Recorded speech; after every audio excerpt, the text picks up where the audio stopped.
Good evening, I'm William Pace. My special guest tonight is Wentley Phibbs, a Grammy Award nominee.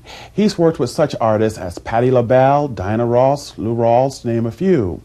Tonight we're going to go to Casa Lupita and talk to the managing partner, Eduardo Wilkes, manager Maria Stetzer, and head waiter Raul Cuela. They're going to cook for us tonight chicken chimichanga.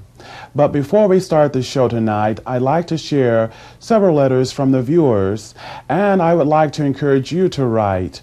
I love receiving your letters, and I promise I'll write you back. If your letter is chosen to be read on the air, you'll receive a gift from the William Pace Show. To write to the William Pace Show office, write to P.O. Box 3644, Dayton, Ohio 45401. That's P.O. Box 3644, Dayton, Ohio 45401. The first letter tonight is very dear to my heart. It comes from an 11-year-old girl. Dear Mr. Pace, hi, I'm Veronica Jones. I'm 11 years old. I hope you are doing fine. I stay up every Saturday night to watch your show. I really enjoy them. Sincerely, Veronica Jones of Dayton. Well, thank you very much for staying up to watch the show, and we're going to send you a box of Esther Price candy. The next letter is from Esther Grice of Dayton. Dear William, I do not usually stay up until 1:30 or 2 a.m., but I do stay up every Saturday night to see your program. It is well worth seeing, and it is such a pleasure to see local talent. I also enjoy the cooking segments, and I like for you to close the program with a song. Keep up the good work. Sincerely, Esther Grice. Thanks so much for writing, Esther, and we're going to send you a box of Esther Price candy. Thanks so much. Coming up, we're going to go to Casa Lupita and find out why 7,500 people go through the doors each week of Casa Lupita, and we'll learn how to cook chicken chimichanga. Stay with us.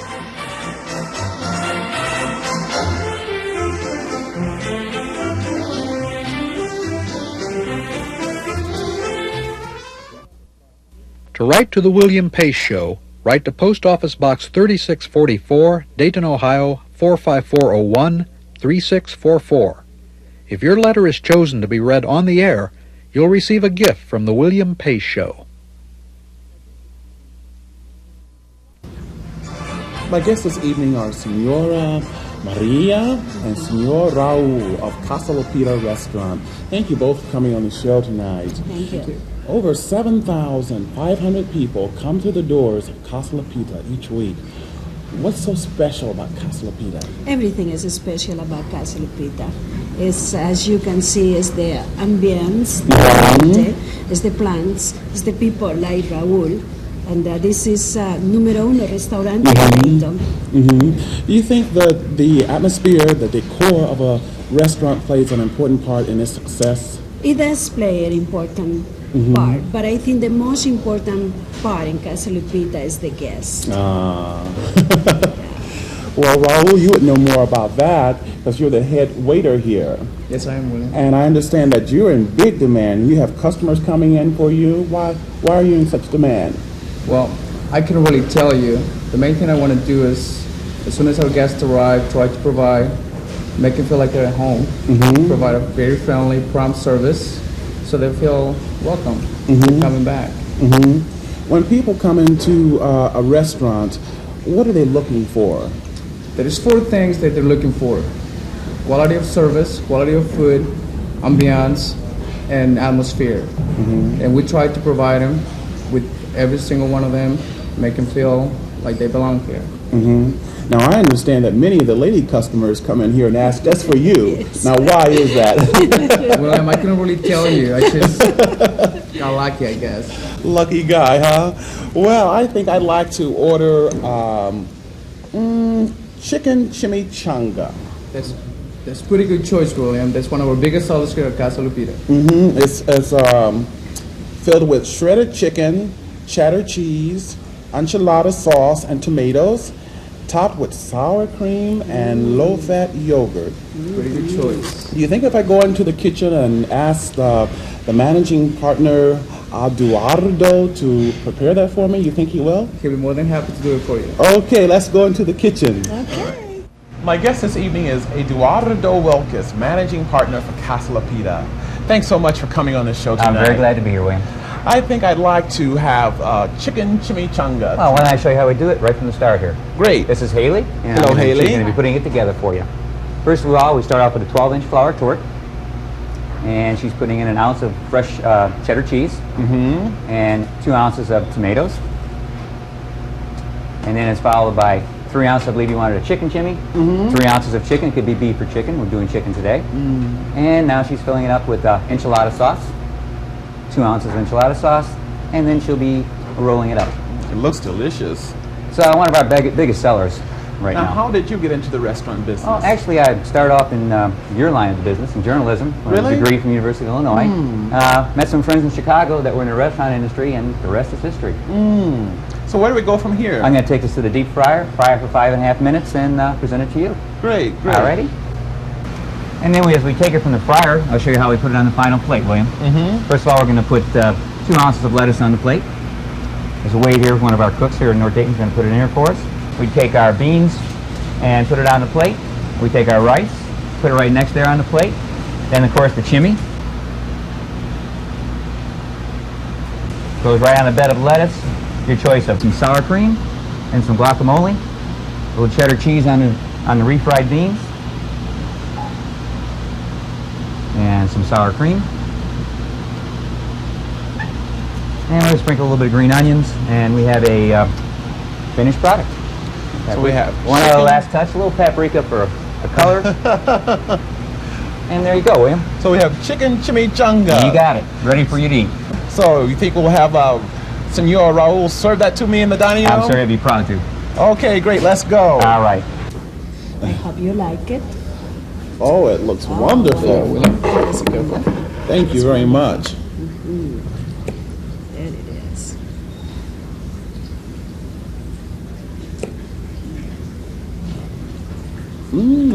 It's very tasty, very good. Well, I'd like to thank you for coming on the show tonight, welcome. Senor Maria, and also you, Senor Raul, for coming on. Thank you. And I have a little gift for you, a box of Astor Price candy. Yes. And we just can't end this segment without a little singing, can we? A 1, a 2, a 3. Happy, happy birthday on this special day. Happy, happy birthday, that's all we say. Hey, happy, happy birthday. May all your dreams come true. Happy, happy birthday, for us to you away. Lord, you've given me more than I could think of. Coming up next, Wentley Phibbs, our Grammy Award nominee, and my special guest for tonight. You won't want to miss him. Stay with us. More than I could share. Lord, you've given me. To write to the William Pace Show, write to Post Office Box 3644, Dayton, Ohio, 45401 3644. If your letter is chosen to be read on the air, you'll receive a gift from the William Pace Show.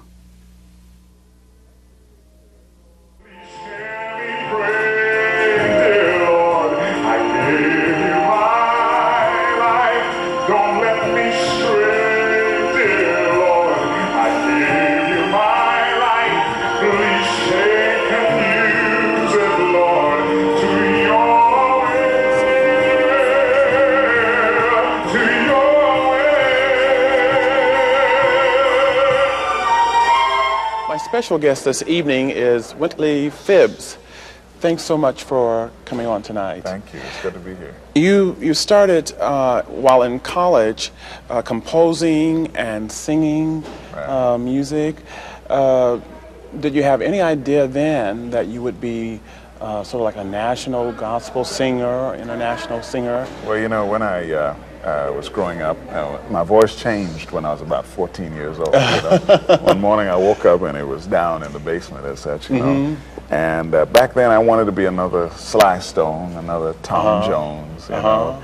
But God walked into my life and really gave me the greatest offer I could ever get. He said, look, I know the dreams you're dreaming, but if you will just give me your dreams, I will let you see the dream that I've been dreaming for you. Oh. You see, God is a dreamer, and he dreams about us. He has, just like parents have hopes and dreams for their children, God has dreams for us. And I, at the age of 16, caught a glimpse that God wanted me to sing, to travel, to meet people of influence and power, and to share his love with them. And ever since then, everything I ever saw in that dream has come to pass. You know, any person I could have ever wanted to meet, I've sung for President Reagan and Bush, I met the Pope, any place I could have, I was there when Nelson Mandela was released from prison. Anything I could ever dream of has been mine, and so I'm so grateful to God for the privilege of talking to your viewers and telling them how it all came to pass. And this even led to a 1988 and 89 Grammy That's right. Award nomination. That's Tell me right. about that. Well, that's really just another beautiful award. It's not so much an award, it's almost a reward for trying to be faithful and recognizing that you don't have to compromise to be recognized. Recognizing that I didn't have to spend my life on drugs, on smoky joints, going all over the world in cheap places. All I had to do was to be faithful to the best of my ability to the things that I knew were right and pleasing to God. And all those little accolades, all those little things are just little rewards from God, but and so I'm grateful for them. You know, to get the nominations were a blessing from your peers, you know, and that's good to have. Growing up as a child, did you have some particular singer or idol that sort of inspired you to go on and do some of the things you've done? Well, I mentioned Sly Stone, but that was just more or less for the fame of it all. But musically, the person I think who inspired me the most was Paul Robeson. Really? Yeah. When I listened to Paul Robeson, there was a stature, there was a greatness, and many of the spirituals that he did, I learned those spirituals, and it was interesting that he had a voice during his time that was accepted. Now, bass baritones today, you don't hear them on radio, you don't hear them on television very much. You think about it. No, I guess you really don't. You don't, and it's they've been kind of emasculated from the musical experience of our time, and so it's really interesting when I sing, especially to kids or to this generation, they are often hearing a Paul Robeson style voice that they've never heard. Today, yeah. They've just never heard it. They don't hear it on television, they don't hear it on the radio, and so it's like, what is this, you know? It's a new experience. Yeah. For singers, young singers wanting to get into the business of singing, what advice would you give them? Well, I could give some technical advice.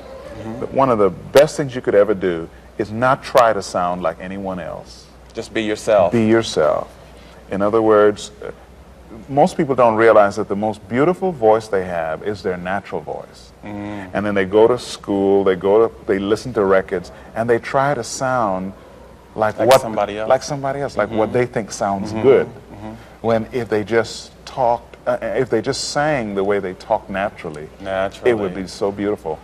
But in terms of a career itself, I guess I come back to that little piece of advice that I gave, and that is that you don't have to compromise to be recognized. I sing only gospel music. I don't do any other. I don't do beer commercials. I don't do airline commercials. I only sing music for God. But I was the first gospel artist on Soul Train.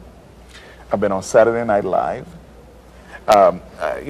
Television specials. I've hosted them. I've done everything that people singing at Diana Ross's wedding. Yes. You know? Tell us more about that. The viewers want to know more. Well, what was that like? I was singing on a television program, and all of a sudden my phone rang a few weeks later and said, Diana Ross heard you singing, and she was crying, and she said, find this guy. And they called, said she wants you to sing at her wedding. I had never met her before in my life, which to me was really fantastic, because so often to try to make things happen, we try to engineer things. But the best things that could ever happen to you are the things that just, as it will, fall out of the sky. So you count heavily upon God to guide you and steer you in your career. Absolutely. He is my manager. He is my agent.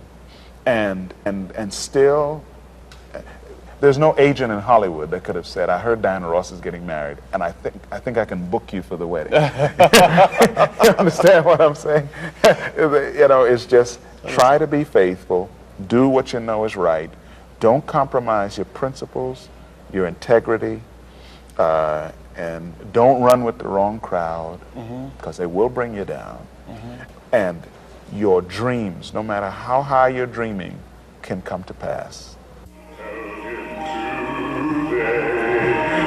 More with Wentley Phibbs when we return. Stay with us. I consecrated, Lord, I give you my... To write to the William Pace Show, write to Post Office Box 3644, Dayton, Ohio 45401, 3644. If your letter is chosen to be read on the air, you'll receive a gift from the William Pace Show.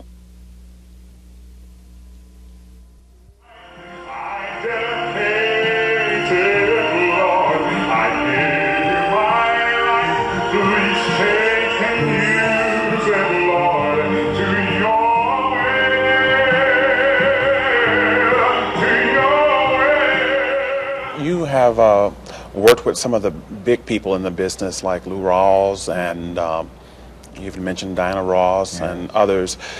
In fact, my latest album is called The Sun Will Shine Again, and it's a duet that I do with Patti LaBelle. Okay. Called The Sun Will Shine Again. So would you say that she's probably one of the people that you really have enjoyed working with the most? Oh, unbelievable, unbelievable. Why? Patti LaBelle is got to be one of the most down-to-earth people you'll ever meet. And she's a spiritual person. And I tell people, I've met a lot of stars and done a lot of things with so-called stars, but I have never been treated with more respect than I was treated by Patti LaBelle and her husband and the people around her. And that's really saying something. And so, yeah, I've had the privilege of working with some fantastic folks, but I've always done music that inspires people. I haven't had to do, baby, let me take you behind the back door. I've always done music that tries to lift people's spirits. One of the most incredible things that's ever happened to me, I was flying back from Los Angeles, saw this lady on the plane, I recognized who she was, and I got a cassette tape of my first album, recorded in 1978, called I Give You My Life. I said, I want you to listen to the whole tape, but especially this song, I Give You My Life. I said, it's a song of commitment to God. She said, thank you so much. I travel with a cassette player, and I can play this tape you give me as I travel. When the plane landed, she was standing in the jetway, waiting for me. She took my hand, she squeezed it, her eyes were misty. She said, thank you so much. God bless you. That lady was Natalie Wood, a few days before she drowned. And when she had drowned, I was shaken, but yet, really, it was just another fulfillment of all that I saw when I was 16 years old. That if I just try to be faithful, that my life would come in contact with some of the most incredible people in the world. Do you see your singing as a ministry? Yes, absolutely. You're ministering to people? Absolutely. Because, Natalie Wood, when she came down to those final moments, it mattered not that she was rich, it mattered not that she was famous, it mattered not that she was gorgeous. The only thing, and she was beautiful. She was one of the most beautiful women I have ever known. The only thing that mattered was whether or not she had an experience where she knew God for herself. And so that's what I try to do in my music. I want people to get to know God for themselves. We're not pushing anything on anybody. We're saying here, I'm saying here, it's done great things for my life, and I hope it does something for yours too. Well, thank you. Thank a you. man with a mission. My special guest. Thank you. Wentley Phibbs. God bless you. Thanks so much for coming on the show. And I've got a little gift for you here. A box of Esther Price candy. Oh, thank you very much. Thanks so much for coming on. Thank you. Thank God you. bless you. Thank you. And we'll be back in a moment. Stay with us.